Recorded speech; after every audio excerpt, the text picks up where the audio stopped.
이때 품질이 높은 광고는 경매에서도 성과가 더 좋고 결과당 비용이 줄어드는데도 톡톡히 영향을 미치게 됩니다. 광고를 더 좋은 성과를 내고 싶다 하시면 광고 소재 개별의 품질 지수를 체크하고 평균 이상을 유지해주는 것이 성과 개선에 큰 도움을 주게 됩니다.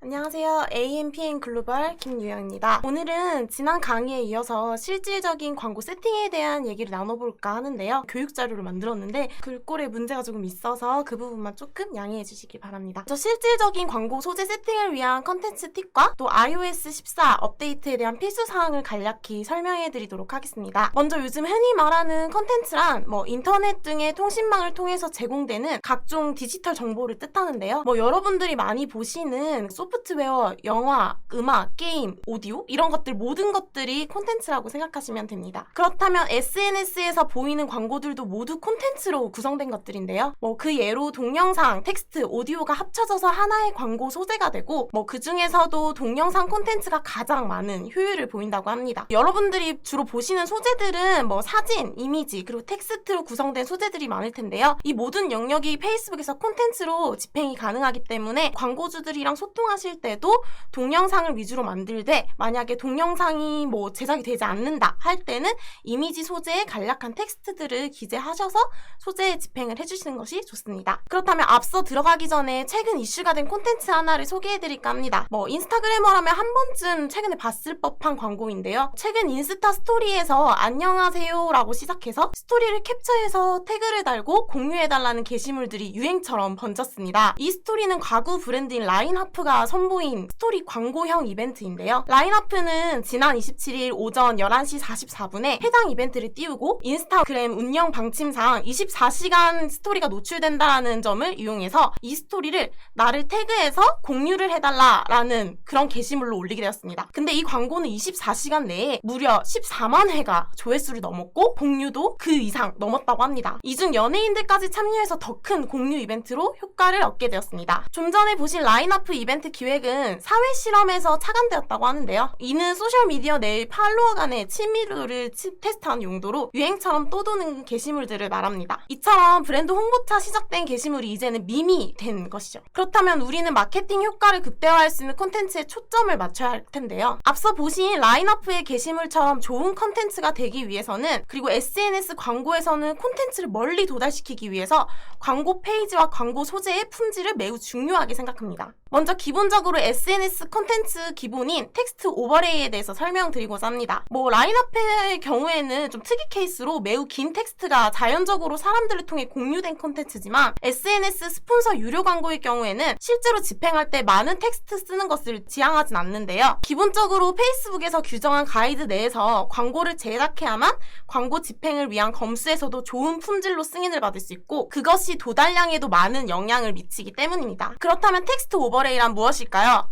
말 그대로 여러분들이 광고를 소재를 제작하고 할 때 이미지나 동영상 앞에 함께 오버레이 되는 텍스트를 말하게 됩니다. 그때 페이스북은 전체 비율에서 단 20%만 사용해라 라고 얘기를 하는데요. 만일 이를 넘어간다면 보이는 바와 같이 페널티를 부여받게 되고 그 페널티가 높아진다면 광고 품질이 떨어지는 현상이 발생하게 됩니다. 때문에 기본적으로 텍스트 오버레이를 꼭 맞추어 품질을 높여주는 것이 첫 번째입니다. 앞서 보시는 바와 같이 페널티는 총 4가지로 나뉘어집니다. 텍스트가 거의 없거나 10% 내외의 경우 페이스북은 이를 무척 선호하게 됩니다. 때문에 이는 광고가 정상적으로 게재되는 것은 물론 도달률도 물론 높아지게 되는데요. 그 외에도 20%까지는 큰 문제가 되지는 않지만 이를 넘어가게 되면 좀 문제가 발생하게 됩니다. 20%가 넘는 순간 광고 소재의 품질에 영향을 미치게 되고 이는 도달 제한이 걸리거나 광고 자체를 거절당하게도 됩니다. 하지만 이때 조금 특이 케이스로 영화 포스터나 책 표지 같은 것들은 어쩔 수 없이 텍스트가 많기 때문에 품질 지수는 조금 높게 페널티를 먹게 되지만 그래도 광고를 집행하는 데는 문제가 없습니다. 그렇다면 텍스트 오버레이에 따른 반려를 줄이는 팁을 알려드리도록 할 텐데요. 포토샵이나 엑셀을 통해서도 다양하게 활용이 가능하지만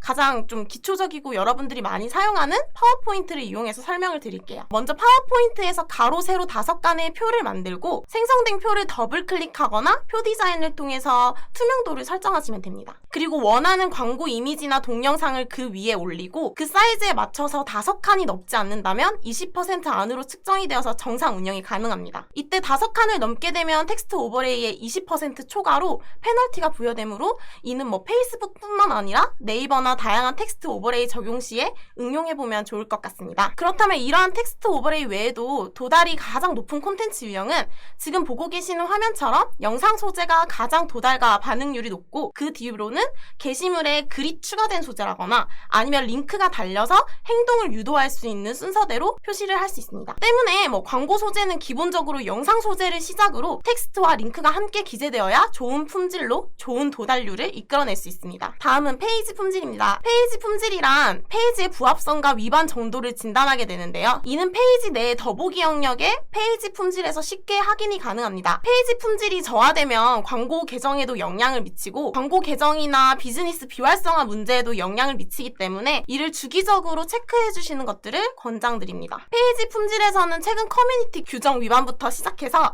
낚시성 콘텐츠도 모두 확인이 가능한데요. 이는 광고 계정과 연동되어 있는 페이지의 경우 페이지 품질을 통해서도 사전에 콘텐츠 반려에 대한 대비책을 모색하는 데 도움을 주는 시스템입니다. 이처럼 게시물 하나하나의 콘텐츠들은 페이지 품질에도 영향을 미치고 나아가 광고 품질에도 영향을 미치게 되는데요. 광고 품질을 체크하는 것은 광고 관리자 내 대시보드에서도 확인이 가능합니다. 예를 들어 품질 순위가 평균 이하 하위 20%라면 광고 품질에 대한 인식이 같은 타깃을 두고 경쟁하는 광고 중에서 하위 20%의 수준이다라는 의미입니다. 즉 같은 타깃을 두고 경쟁하는 광고 80% 이상이 품질이 더 높은 것으로 인식이 되는 것이죠. 이때 품질이 높은 광고는 경매에서도 성과가 더 좋고 이때 성과가 좋다는 거는 결과당 비용이 줄어드는데도 톡톡히 영향을 미치게 됩니다. 따라서 뭐 광고를 더 좋은 성과를 내고 싶다 하시면 광고 소재 개별의 품질 지수를 체크하고 평균 이상을 유지해주는 것이 성과 개선에 큰 도움을 주게 됩니다. 현재 보시는 화면은 광고 품질에 따른 해결 방안인데요. 앞 화면에서 말씀드린 것처럼 품질이 어떠한 곳에서 어떠한 원인으로 문제가 되었는지 파악한다면 권장사항을 통해서 품질 개선을 진행하실 수 있는데요. 다양한 사례 중에서 예를 들어 품질 순위가 높고 전환율이 높지만 참여율이 낮다 한다면 타깃들이 관심이 부족하다라는 뜻이므로 후킹 소재를 더해서 관련성을 높이거나 타깃을 수정하여 반응할 타깃에게 노출하는 방식으로 광고를 수정해 주시면 됩니다. 다음은 컨텐츠입니다. 목표에 따른 컨텐츠도 무척이나 중요한데요. 스폰서 광고의 노출 영역은 광고의 종류와 캠페인에 따라 다르게 나타내며 일반적으로 PC와 모바일 영역에 따라 다양하게 노출되고 그에 따른 유저 이용 형태도 다른 성향을 갖게 됩니다. 캠페인을 처음 만들 때 마케팅 목표는 총 11가지로 나뉘고 어떤 캠페인으로 운영하는지에 따라 노출 가능 영역이 달라집니다. 앞에 말씀드린 강의에서도 제가 한번 이 소재를 다뤘었는데요. 목표에 따른 소재를 세팅한다면 품질에도 더욱더 좋은 영향을 미치게 됩니다. 보시는 화면처럼 어떤 목표인지에 따라 컨텐츠를 구분해 주시는 게 좋은데요. 예를 들어 의류 브랜드다 할 때는 인지도 광고에서는 룩북이나 패션쇼 영상을 넣고 또 마지막으로 뭐 구매 전환을 위한 캠페인이다 하면 카탈로그 광고가 유리해지는 거죠. 브랜드 업종에 따라서 콘텐츠 유형을 구분하고 집행하는 것이 반응도를 더 높이 이끄는 것에 유리하기 때문에 참여하시면 이런 부분들을 참고하셔서 진행하시는 것이 좋겠습니다. 그리고 현재 보시는 화면은 계제 지면별 가능한 광고 형식인데요. 페이스북은 자동 노출 지면 계제를 가장 권장합니다. 자동 노출 타겟팅이 좋은 이유는 좀 명확한데요. 첫 번째는 사용자 중심 최적화로 도달 범위를 증대시킬 수 있고 두 번째로는 고효율 계제 위치 예산 집중으로 결과당 비용을 감소시킬 수 있습니다. 다들 아시다시피 페이스북은 이제는 뭐 단순히 SNS에만 노출되는 게 아니라 오디언스 네트워크 또는 뭐 메신저에도 노출되고 있습니다. 쉽게 예를 들자면 아프리카 동영상 광고로도 좀 노출이 되고 있다는 점이죠. 즉 다매체가 복합된 복합 광고 매체이므로 이것들을 풀어줬을 때 더 많은 도달당 비용을 낮추는데 한몫을 하게 됩니다. 또한 노출 위치 자동 설정의 경우 계제 위치마다 적정 예산을 분배하고 이때 더 우수한 성과를 내는 지면에 자동적으로 예산이 집중됩니다. 이는 페이스북, 인스타그램, 오디언스 네트워크, 메신저 이렇게 4개의 매체로 보는 것이 아니라 한 개의 매체로 보고 사용자를 기반으로 광고 성과를 최적화시키기 때문입니다. 때문에 불필요한 테스트를 줄이고 그렇기 때문에 도달 비용이 감소되는 효과를 얻고 4개의 매체가 아닌 한 개의 매체 제한 없이 그런 식으로 효율적인 사용자들을 찾아가게 되다 보니 보니 최종적으로 결과당 비용이 감소되기 때문에 광고 집행 시에는 자동 노출 위치를 지정하시기를 권장드립니다. 이제 컨텐츠 강의를 마치기 전에 최근 이슈가 된 iOS 업데이트를 간략적으로 설명드리려고 하는데요. 먼저 iOS 업데이트가 무슨 영향을 미치는지에 대해서 궁금해하실 분들이 많을 거라 예상되기에 간략하게 설명드리도록 하겠습니다. 최근 애플이 새로운 운영체제 iOS 14 업데이트를 풀어줬죠. 그러면서 이 iOS 14가 업데이트되면서 개인 프라이버시 정책을 강화를 기반으로 앱 설치 시 사용자 데이터 추적을 허용할지에 대해서 묻게 됩니다. 이는 페이스북의 프라이버시 정책과 밀접하게 관계가 있는데, 보통 페이스북 같은 경우에는 픽셀을 사용하기 때문에 이 픽셀 추적에 큰 영향을 미치게 됩니다. 데이터 추적을 원하지 않는 소비자들이 이를 거절할 시에는 디지털 광고의 정확성을 떨어뜨리기 때문에 디지털 광고를 비즈니스를 모델로 하는 페이스북에게는 큰 영향을 미치게 되는 일이죠. 애플의 새로운 운영체제는 사용자가 어떤 앱을 온라인에서 추적할 수 있는지를 제어하게 됩니다. 이를 통해 잠재적으로 광고 타겟팅과 그를 사용하는 모든 것을 제한하게 되고, 이러한 정책은 SNS 광고를 주로 진행하는 소기업들에게 큰 영향을 미치게 됩니다. 이러한 새로운 운영체제는 사용자가 다운로드하는 모든 앱에 대한 추적 권한 부여를 하는 것에 대해서 사용자에게 할 거냐 말 거냐라는 선택권이 주어지게 되는데, 이 선택권이 주어진다면 대부분의 사람들은 사생활 문제로 인해 동의하지 않기 때문입니다. 이러한 운영체제 업데이트가 페이스북에 미치는 영향에 대해서 설명드리도록 하겠습니다. 앞서 말씀드렸듯이 추적 권한을 허용하지 않는 한 광고주나 애드 네트워크는 이를 활용할 수가 없게 됩니다. 때문에 유저가 추적을 거부할 경우에는 광고주는 개인 맞춤화, 리타게팅 광고 게재, 마케팅 캠페인 성과 어트리뷰션 및 또 로아스에 대한 파악이 어려워집니다. 즉 광고에 타겟 모수 축소가 일어나고 전환 데이터 확보의 제한과 지연이 발생하기 때문에 광고주들이 가장 큰 직격탄을 입는 문제라고 생각합니다. 그렇다면 이를 대처하기 위한 방안은 세 가지인데요. 도메인 인증과 전환 API 성과 측정 개선 설정, 그리고 고급 매칭을 활성화시키는 것인데요. 도메인 인증은 전환 추적이 되기 위한 가장 필수적인 조건이기 때문에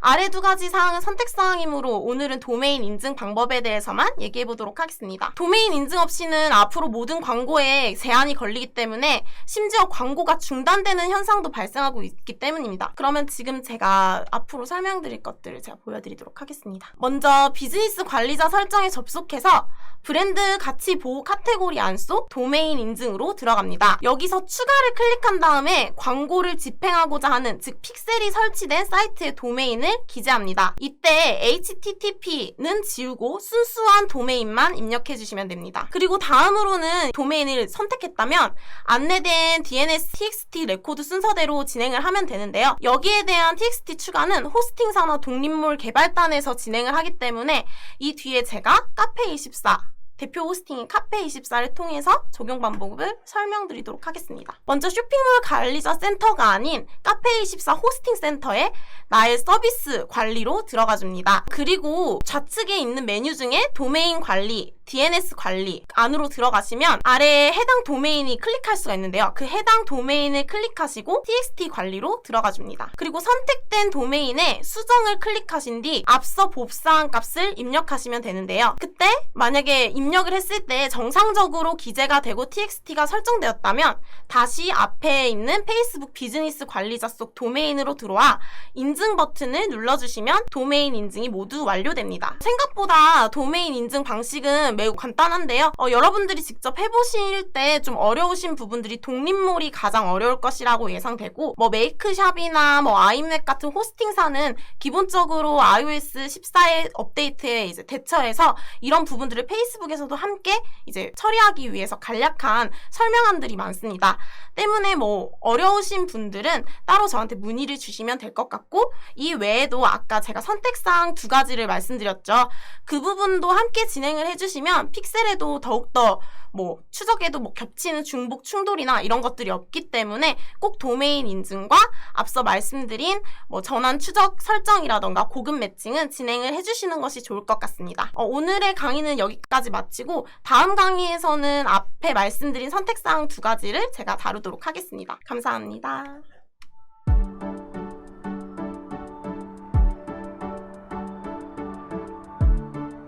구독과 좋아요는 컨텐츠 제작에 힘이 됩니다.